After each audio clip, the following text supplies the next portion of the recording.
안녕하세요. 시스리트 텔레비전 신예리 원장입니다. 오늘은 생리통에 대한 모든 것이라는 주제를 가지고 오늘 강의를 시작하도록 하겠습니다.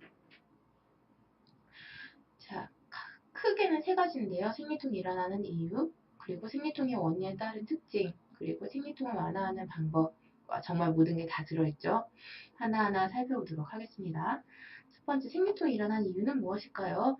생리통의 종류는 크게는 정말 아무 이유 없이 생리통만 있는 원발성 생리통. 원발성 생리통이라는 것은 통증을 일으킬 만한 문제가 자궁과 골반 주위에서 나타나지 않는 상태에서 발생하는 생리통이고요. 속발성 생리통. 두 번째 종류는 속발성 생리통인데요. 다른 질환이 원인이 되어서 속을 계속할 때 속이거든요. 이어서 발생하는 생리통입니다. 그래서 생리통 자체가 문제가 아니라 생리통을 일으키는 다른 질환이 문제가 있는 상태인 거죠.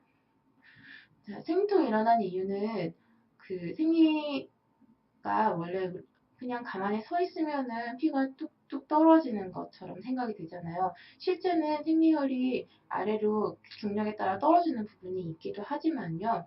대부분은 자궁이 수축을 하면서 이 생리혈을 밖으로 밀어내거든요. 그래서 자궁 경부가 매우 좁거나 아니면 자궁이 휘어져 있는 경우에는 생리혈이 정체가 되면서 생리통을 발생할 수 있습니다. 또 간혹 생리를 이렇게 짜낼 때 자궁이 심하게 경련을 일으켰을 때도 또 생리통을 일으킬 수도 있습니다. 자, 그런데 이 생리혈을 배출을 하기 위해서 자궁 수축하는 과정에서는 염증 물질이 관여할 수밖에 없고요. 또 생리 시 내막이 떨어질 때도 내막이 떨어지게 하는 물질들도 역시 자궁 염증 물질들이 관여를 해서 그 세포의 잠열을 일으키게 되어서 어쩌고 저쩌고 좀 복잡한 과정으로 어쨌든 염증 물질이 관여를 하게 되는데요. 이 생리전의 염증 물질의 농도가 높아지면은 단순히 자궁에만 염증 물질이 높은 게 아니라 우리 몸 곳곳에 있는 혈중의 전반적인 염증 농도가 조금씩 상승을 하게 돼요. 근데 이런 기저의 통증을 잘 느낄 수 있는 상황이 만들어져 있다면은 특별히 생리가 아니라고 하더라도 다른 통증들에도 굉장히 민감하게 되고요. 또 한 가지, 복부가 굉장히 단단하고 굉장히 긴장되어 있는 사람들, 운동도 안 했는데 복근이 있어요 하는 마르신 여성분들, 마른 10대 여성 아이들의 경우에도 생리통을 좀 더 많이 느끼게 됩니다. 긴장의 생리통을 느끼게 하거든요. 자, 그런데 이렇게 단순하게 생리통이 나타날 수 있는 이유 외에도 생리통이 일으킬 수 있는 다른 질환이 있습니다. 그래서 생리통이 단순히 생리통으로만 보이는 경우도 있지만 어떤 경우에는 생리통은 원래 있는 거래. 임신하면 없어진대. 출산하면 없어진대. 나이 들면 없어진대. 하고 생리통을 놔뒀는데 알고 봤더니 큰 질환을 갖고 있는 경우들이 있어요. 그 질환들이 뭔지 한번 찾아보겠습니다. 가장 흔하게 20대 후반에서 30대 정도에서 생리에 통증을 일으킨다라고 하면 첫 번째 의심해 볼 수 있는 게 자궁내막증입니다. 자궁내막증은 생리혈이 역류가 되면서 그 혈이 난소와 골반에 머무르고 있다가 그게 흡수가 되지 않고 염증을 일으키고 그게 점점 자라서 그 자궁 주위에 그러니까 자궁 주머니 안에 자궁내막이 살고 있는 게 아니라 자궁 주머니 밖에 자궁내막이 살고 있는 것을 자궁내막증이라고 합니다. 그래서 이 자궁내막 조직이 유착을 일으키기도 하고요. 난소에 혹을 만들기도 하고요. 이런 통증들이 강한 생리통을 일으키게 하게 됩니다. 또 염증이 항상 왔다 갔다 하는 상황이 되고요. 자궁내막증에 관한 연구들은 아직도 활발하게 밝혀지고 있고요. 확실히 과거보다는 최근 들어서 좀 더 많이 증가하고 있기 때문에 좀 더 활발하게 연구가 되고 있는 그런 질환입니다. 그렇지만은 실체가 굉장히 뚜렷하고 옛날에는 잘 없었지만 요즘에는 굉장히 실체가 뚜렷한 질환으로 특히 20대 초반에는 잘 나타나지는 않고요. 20대 중반 이후에 통증을 나타나기 시작하면은 가장 먼저 의심을 해볼 수 있는 질환이라고 생각할 수 있습니다. 근데 이 자궁내막증이 보통은 생리혈이 역류되면서 자궁 안쪽이 아니라 나팔관을 통해서 나가게 되고 나팔관이 염증을 일으키게 되면은 나중에는 골반 주위 유착도 일으키지만은 나팔관도 유착을 일으켜서 막히게 돼서 난임까지도 진행이 될 수가 있습니다. 그래서 저희가 실제로 난임 환자를 치료할 경우에는 자궁내막증 갖고 있는 사람이 굉장히 비율이 높습니다. 사실 한 반 정도는 갖고 있다고 보고 있어요. 자, 두 번째입니다. 자궁근종도 역시 생리통을 일으킬 수 있습니다. 자궁근종은 자궁벽의 근육층에 생기는 혹이고요. 위치에 따라서 정말 아무 증상 없이 아주 커질 때까지 갖고 있는 사람들도 있고요. 간혹 자궁내막에 아주 가까이, 그러니까 정막하 근종이 있을 경우에는 생리량이 엄청나게 증가를 하게 되고요. 혹이 되게 조금해도 그 생리량이 많아질 수도 있고요. 그 과정에서 통증이 발생할 수 있습니다. 근종은 정말 간혹 20대 초중반에도 나타나지만은 보통 엄청 큰 혹은 보통 30대 중반 이후에 발견하게 되는 경우가 많습니다. 자, 세 번째, 자궁성근증이 있는데요. 자궁 근육층 안에 자궁내막이 자라서 자궁이 점점 커지는데 그게 그 자궁이 기능을 할 수 있는 자궁이 커지는 게 아니라 물먹은 스펀지처럼 잘 짜지지도 않고 기능을 할 수 없는 자궁벽이 점점점 커지게 되어서 자궁은 커지고 생리할 때마다 점점점 두꺼워지지만은 실제로는 생리를 배출할 수 있는 힘이 줄어들고 통증이 점점 심해지게 됩니다. 이건 보통 30대 중반 이후에 나타나는 경우가 많고요. 20대 초중반에선 거의 보이지 않는다고 생각하셔도 돼요. 이거는 골반의 만성적인 통증을 유발시키기도 합니다.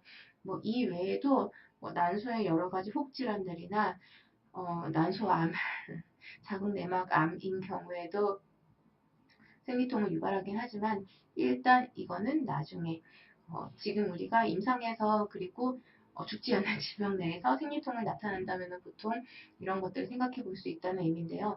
생리통이 아주 심하다면은 이거는 그냥 원래 생길 수 있는 거야 라고 생각하지 마시고요.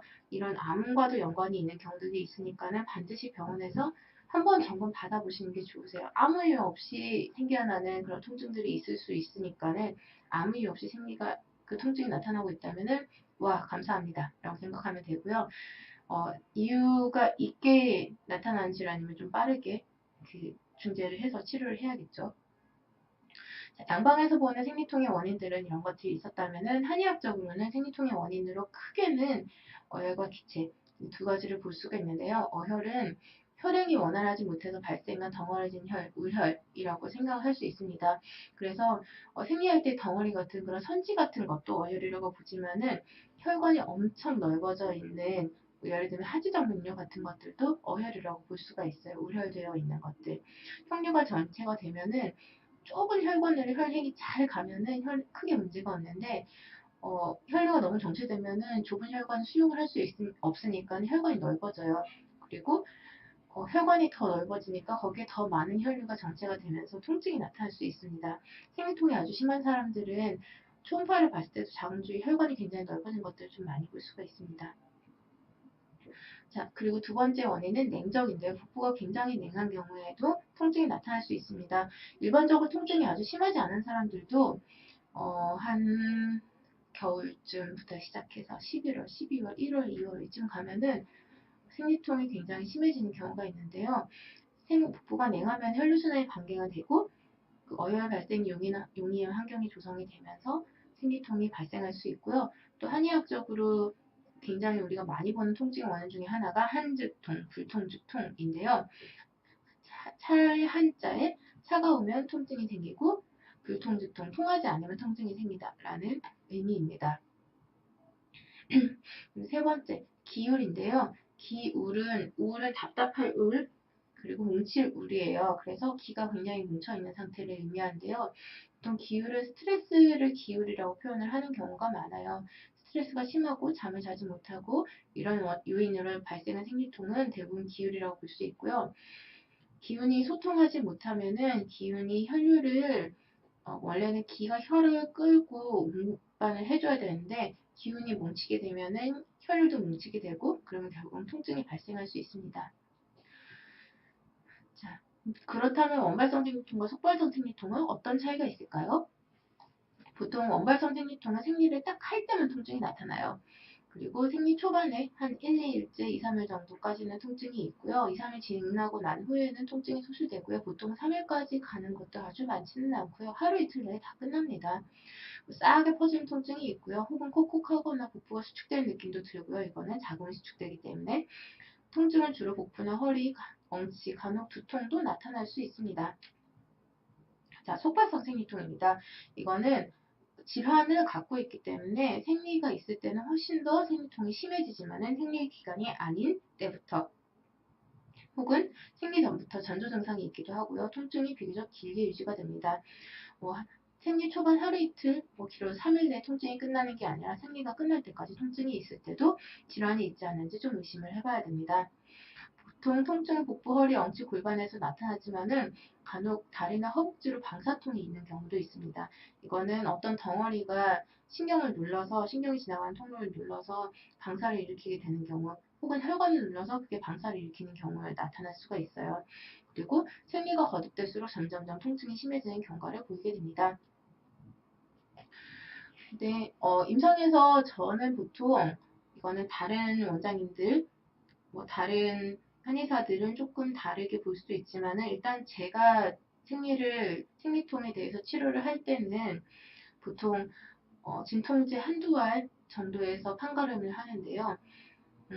질환이 있든 없든 간에 한 주기당 진통제를 두 알 이상 복용해야 되는 상황일 때는 생활에 굉장히 불편감을 느끼고 있기 때문에 질환이 있든 없든 간에 통증에 대해서 생리통에 대해서 치료를 해야 할 군이라고 보고요.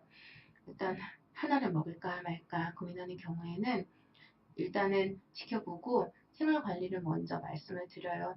물론 이 한 알도 먹으면 안 되니까 분명히 치료를 들어가야 한다 하는 그런 관도 있을 수는 있는데요.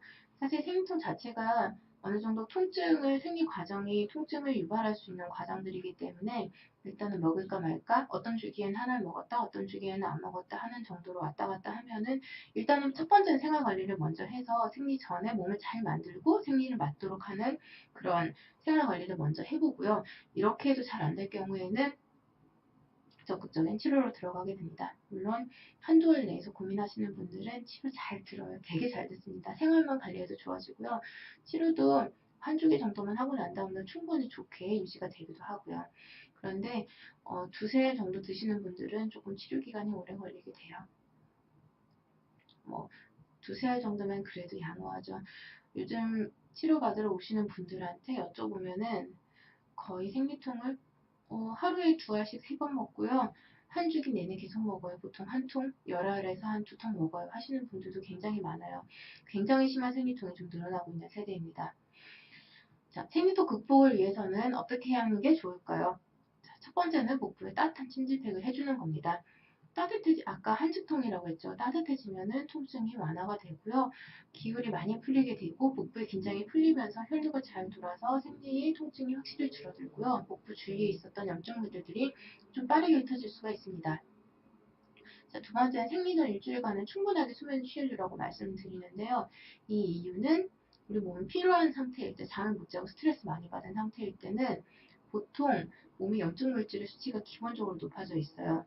염증이라는 게 밖에서 균이 들어왔을 때 생기는 게 아니라 몸이 필요할 때도 이것들을 몸에서 처리하기 위해서 염증 물질 그 수치가 굉장히 높아지거든요. 그래서 생리 전 일주일 동안 잠을 잘 자고 휴식을 잘 취해주게 되면은 적어도 내 기준치 이상으로 몸이 안 좋은 상태에서 생리를 하지는 않게 되거든요. 자, 세 번째는 충분하게 수분을 섭취하면은 그 수분이 몸의 순환을 도와주면서 좀 컨디션 좋게 하고 염증 물질을 가라앉혀 줄 수 있는 게 있고요. 또 소화가 잘 되는 음식을 섭취를 하게 되면은 몸에서 잉여된 어혈이나 담음 같은 것들을 만들지 않아서 좋은 상태에서 생리를 할 수가 있게 됩니다. 그리고 사실은 침치를 받으면 생리통이 굉장히 원활하게 좋아져요. 생리 일주일 전 혹은 2주 전에 일주일에 한두 번 정도의 침치료만 받고 대비를 해도 생리통이 확실하게 줄어드는 것을 느낄 수 있습니다. 자, 그럼 오늘의 사연입니다. 생리통이 있을 때 저는 극심한 피로감과 다리 부종, 아랫배 통증 정말 여러 가지로 오는데요. 허리도 제대로 못 펴고 걸을 정도로 심해서 첫날과 둘째 날 거의 며칠 힘들어요. 출산하고 더 심해졌어요.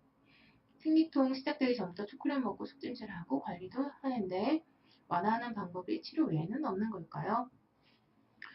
자, 출산하고 심해진 생리통은 보통 출산 후 조리와 조금 연관을 두고 보게 되는데요. 사실은 아까 전에 자궁에서 생리가 나오는 그 입구가 좀 좁은 사람들은 생리통이 좀 심할 수 있다고 또 말씀을 드리기도 했었고, 자궁이 임신을 하는 동안에 완전히 많이 커졌었다가 줄어들고 그 주위로 혈류가 굉장히 많이 공급되고 하는 이런 자궁 주위의 순환과 생리가 좋아지고 난 다음에는 일반적으로 생리통이 덜해지거든요. 근데 출산하고 더 심해지는 경우는 출산 후에 자궁 모양에 조금 변형이 있었거나 혹은 출산 후 조리를 잘 하지 못했거나 혹은 그 외에 각각의 이유들, 예를 들면 출산하고 난 다음에 너무 피곤해서 잠을 못 자서 스트레스를 너무 많이 받아서 독박 때문에 힘들어서 뭐 이런 것들 때문에 생리통이 더 심해지는 경우도 있거든요.